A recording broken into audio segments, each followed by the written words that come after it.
اعوذ باللہ من الشیطان الرجیم بسم اللہ الرحمن الرحیم وَاعْلَمُوا أَنَّ فِيكُمْ رَسُولَ اللَّهِ خوب جان لو کہ تمہارے درمیان اللہ کے رسول تشریف فرما ہے۔ لَوْ يُطِيعُكُمْ فِي كَثِيرٍ مِّنَ الْأَمْرِ اگر وہ مان لیا کریں تمہاری بات اکثر معاملات میں، لَعَنِتُّمْ تو تم مشقت میں پڑ جاؤ۔ اللہ تبارک و تعالی اس آیہ کریمہ میں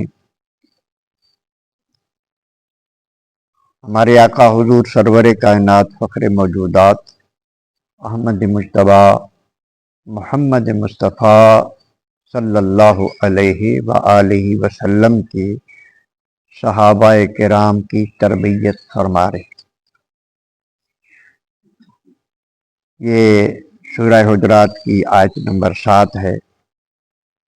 اس میں یہ واضح فرمایا جا رہا ہے کہ اللہ کے رسول جو کچھ جانتے ہیں وہ اور کوئی نہیں جانتا۔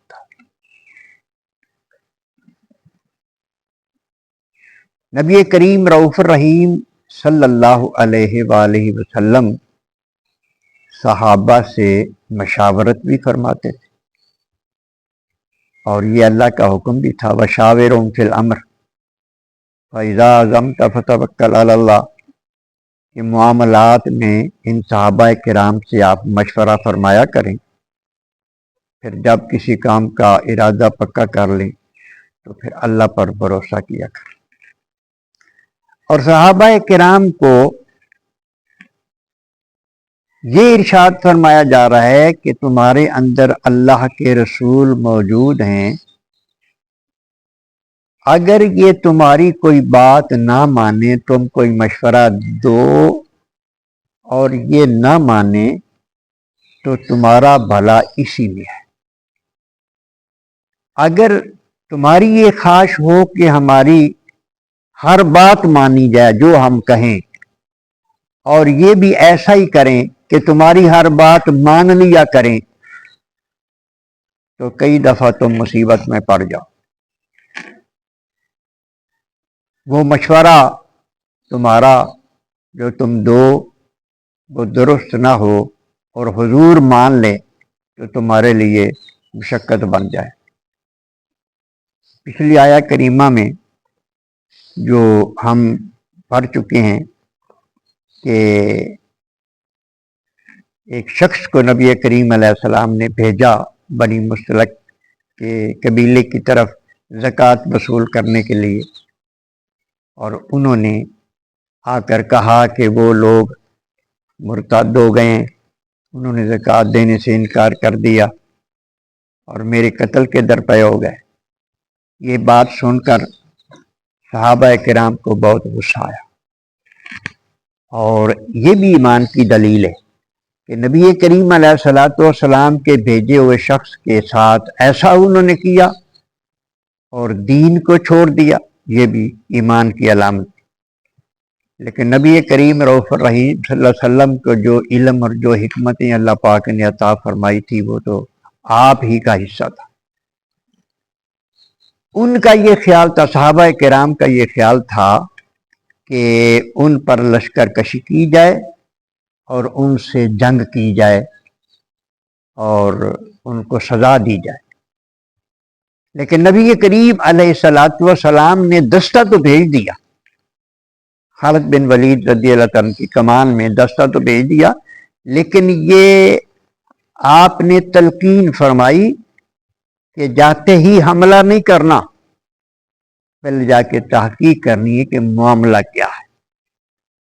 انہوں نے نبی کریم علیہ الصلوۃ والسلام کے حکم کے مطابق جب کیا، انہوں نے پڑاؤ اس بستی میں نہیں بلکہ پیچھے پڑاؤ کیا، اپنے لوگ بھیجے، انہوں نے جو کچھ آ کے اطلاع دی اس سے پتہ چل گیا کہ وہ جانے والے شخص نے جھوٹ بولا ہے، پھر حضرت خالد بن ولید خود اس بستی میں گئے، تحقیق کی تو پتہ چلا کہ یہ لوگ تو سچے مسلمان ہیں، پکے مسلمان ہیں۔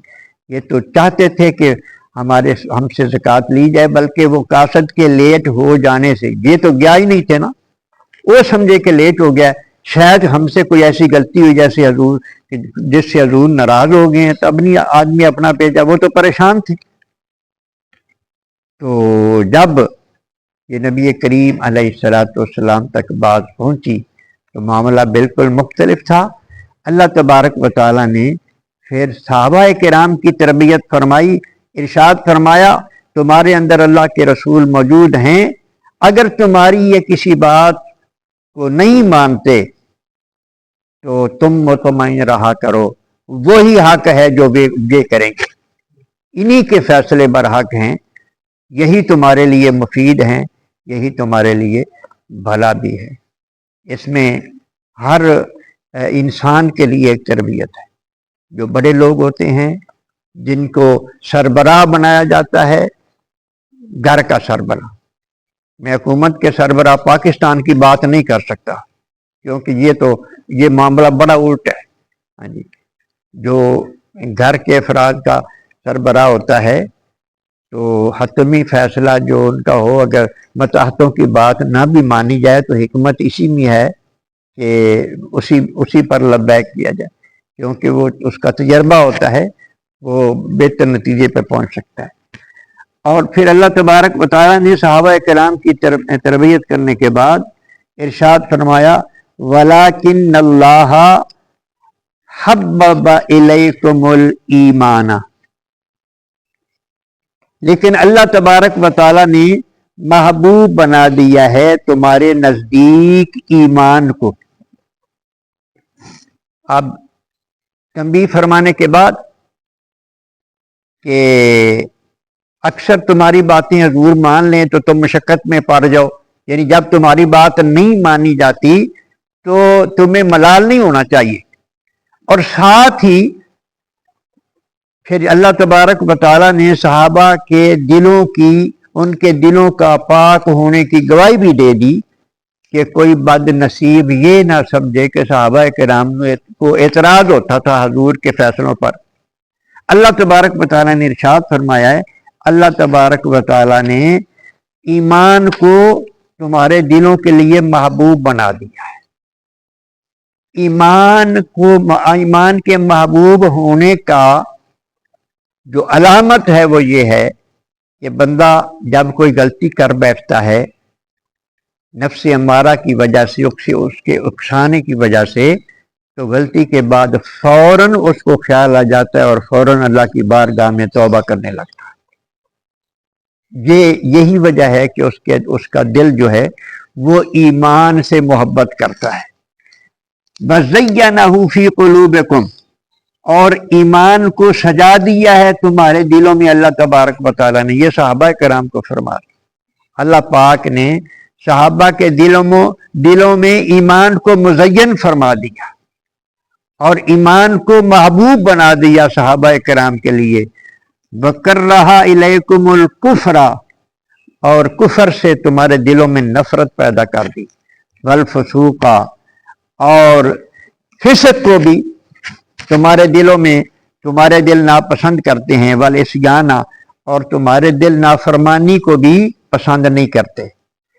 تمہیں کفر سے بھی نفرت ہے، فسق سے بھی نفرت ہے، اور عصیان نہیں، یعنی ہر قسم کی نافرمانی سے تمہیں نفرت ہے۔ اب اللہ تبارک و تعالیٰ اعلان فرما رہا ہے اولئک ھم الراشدون، یہی لوگ سیدھی راہ پر ثابت قدم ہیں۔